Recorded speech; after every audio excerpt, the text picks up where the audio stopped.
Okay, so we now have a confirmed release date for Payday 3's next update, bringing with it the long-awaited Skills 2.0 system. We knew that the update was going to be coming out in December, but now we know it's just over a week away. Not only that, but this week we got to see Skills 2.0 in action for the very first time, thanks to a little update video, which is refreshing to see as the last time we had one of these videos before an update released was just before the Jacket character pack came out. It's not the same kind of dev update video that we're used to, but it almost feels like this is the new format in which pre-update communications are going to be handled. We've also been given some interesting statistics from a recent player survey, which I actually find quite alarming and would hope that it means we're going to see some balance changes to the game in the future. On top of all of that, we've got a preview of what the next step in this new iteration of the skills system is going to look like, because once Skills 2.0 is out, the team aren't exactly done with it just yet. It's going to be an ever-evolving system over the course of the game's life. So we've got quite a lot to cover in today's video, and as always, you can find timestamps in the description. We're going to start off with the Chat with Devs video, where Patrick runs us through some of the philosophy behind this new skill system and what the team hoped to achieve by introducing it to the game. But it's not all just talking, as in this video we get to see certain new skills being used. The video starts off by showing us 3 quick shots, one of which seemingly shows off the Berserker skill from the Shotgunner tree, which lets you fire shotguns while sprinting. The next demonstrates the Fan Throw skill from the Cutthroat tree, which lets you throw multiple throwing knives at once. And then we have the last shot, which is the most intriguing, as at first it looks like it's showing off some sentry turret skills, but there's a distinct arc of electricity going from the sentry turrets to the enemies, which doesn't seem to match up with any of the skills we've seen in the skill trees that have been shared in the recent blog posts. Of course, it's possible that we're seeing some of the effects of the electrician tree in play here, but none of those are described as synergizing with sentry turrets. And if you look at the footage in the video, it looks like this effect is directly connected to the sentry turrets. Even more interestingly though,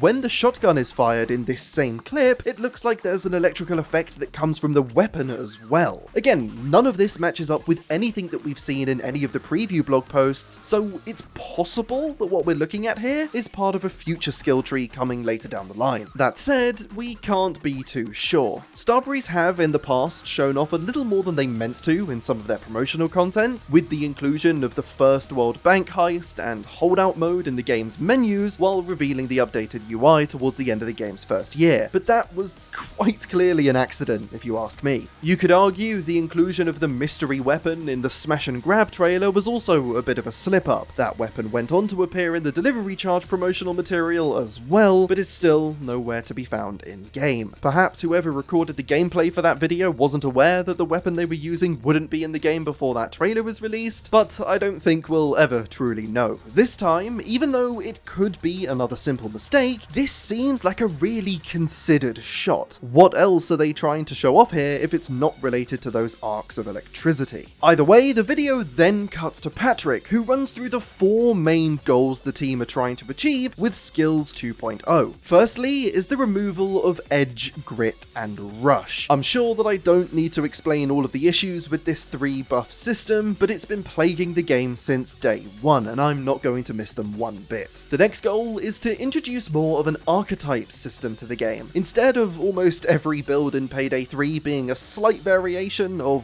whatever the meta is at any given time, I mean, honestly, I can't remember the last time I actually chose to change my playstyle and build that wasn't a direct response to a recent update or something that had changed in the game. Now though, there are these different archetypes, where each page is seemingly going to allow you to specialize in a different way. Patrick explains that this is an easy way for new players to get into the game, as they are somewhat guided towards which skills they should equip, but that this new system is also going to allow those of us who are more familiar with the game the freedom to jump between trees and find a build that's right for us. One of my initial fears with Skills 2.0 was that the game was simply going to be boiled down to choosing the weapon class that you want to use and then just specializing into its associated skill tree. Though, just from what's been said here, it sounds like that's what the system is designed to be like for newer players, but once you start to get to grips with it, you might find more value in spreading your skill points across multiple pages of the new system, which is emphasized even further by another one of the goals of this new system, system, which is to enable creativity when it comes to crafting your builds. We know that there's going to be a lot more skill points available this time round, I think it's around 51 or something like that, and that there's less of those absolutely essential skills in the mix, so hopefully this new system really will allow us to be that much more creative, and I'm looking forward to seeing what kind of builds people come up with. The last goal is quite straightforward, but just as important, and it's making the skill system easy to navigate. It may sound like a silly point to bring up, but honestly, navigating the current skill system in the game is really unintuitive. There's just one very long page with a whole bunch of different skill lines on it, it looks messy, and half the time I can't even remember where certain skills are, which is why I change my build so infrequently. So those are the 4 main goals behind Skills 2.0, and that's all good and well, but when are we actually going to be able to get our hands on this new skill system? Skills 2.0 releases on December 2nd, so that is just over a week away, and we're actually going to be able to engage with the new skill system a little earlier than that, because on November 25th, we'll be getting access to a web page that'll let us create builds ahead of time. We, of course, won't be able to test these in-game until the 2nd, but it's a good way of experimenting with the new skill system and the amount of skill points available as a way of deciding what builds you're going to run first when the update actually releases. I'm sure this webpage will stay around once the update is out, and I can see it becoming quite a helpful resource for sharing builds with other players, as you'll seemingly be able to just share a link to a build that you've created. Taking that one step further, at some point down the line, it might be cool to be able to share build codes in-game. So for example, if I was making a build video, I could just pop a 16-digit string of characters up on screen, you could enter that into your game and immediately get the build that I'm using. This is something Call of Duty Black Ops 7 has just done this year with its attachment system, and I think this would translate perfectly to the new skill system. I had to find a way to sneak a Black Ops 7 reference in here somewhere. You'll never catch me playing the campaign, you'll never catch me playing multiplayer, but I've been having a lot of fun with zombies this year. It suffers from a lot of the same issues Black Ops 6 had, and it still doesn't even hold a candle to some of the earlier games, but cast mode has been a lot of fun. And oh my goodness, have you seen the Astra Malorum intro cutscene? I don't know what the team working on that cutscene were taking, but I want to find more of it and give it to them so they have an endless supply. But anyway, I digress. The final part of this video with Patrick that I think is worth talking about is this little shot of gameplay here that shows off how the multitasker skill and the hidden blade skill will synergize to let you instantly reload by meleeing an enemy while also taking them out at the same time with a single punch. I imagine this is a prime example of one of those cross-tree synergies Patrick mentioned we might find when breaking the mold of a particular archetype and putting points into different skill trees across different pages instead of just the one. We can also see in this clip that we can hold at least 13 throwing knives at a given time, and given how quickly the one spent on taking out the enemy is retrieved, I'd also hazard a guess that Prison Shiv Ace is being used on this build. Something else we can see quite prominently are enemy health bars. These haven't been confirmed to be part of the December update, but we were told quite early on that this update would also require the team to rebalance and adjust other elements of the game. So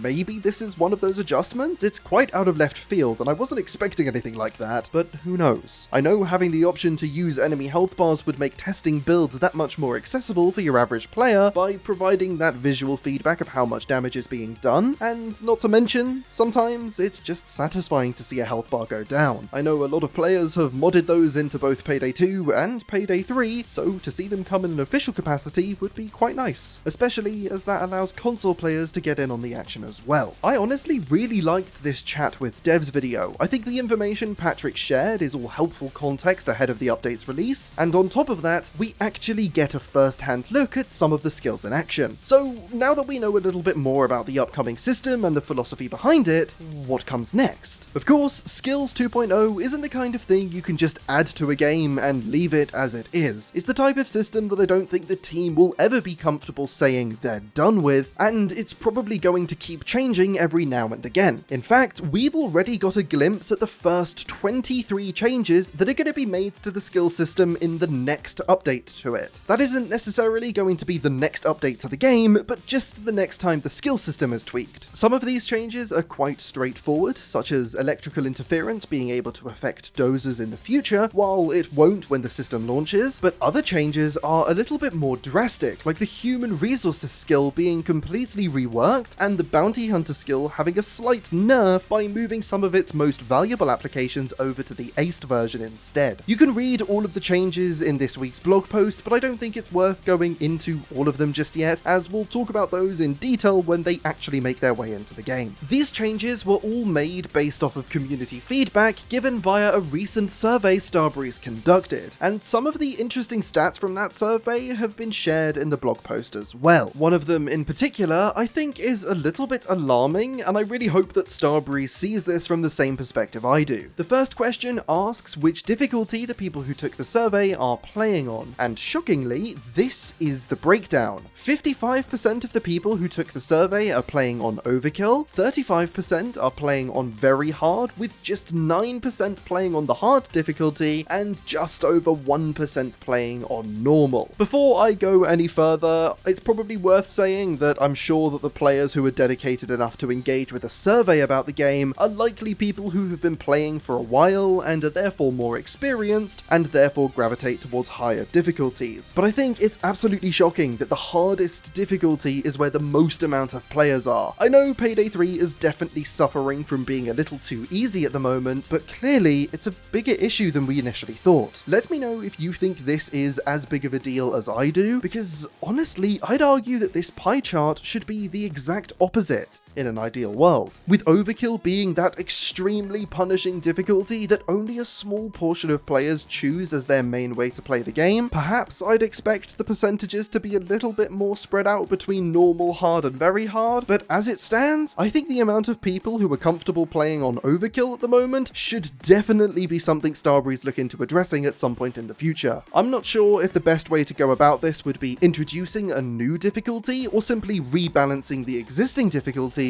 but I'd be very eager to see a breakdown of which difficulties players are gravitating towards once the Skills 2.0 update is out, because this really shouldn't be the case. Honestly, the other two questions that are included in this little survey breakdown aren't anything I feel provide too much value, as the first one simply asks how much players are enjoying the current skill system, which the community has made very clear over the last few years they do not like, so the results aren't that surprising. And the question after that asks for people's thoughts on the new skill system, and while it's great to see so many people falling on the upper end of that scale, I think it's hard to put any stock into these results yet, as far as I'm concerned, nobody who filled out that survey has actually played with the new skill system just yet. Either way though, it's nice to see that so many people are optimistic about the proposed changes, even if they haven't had a chance to play with them just yet. Let me know what you think of everything we've discussed today, and if you have enjoyed this video, all I ask is that you consider subscribing. We have got another update coming out in January, bringing a new heist to the game, and hopefully we won't have to wait too long to hear more about what that update entails, as the update coming out in December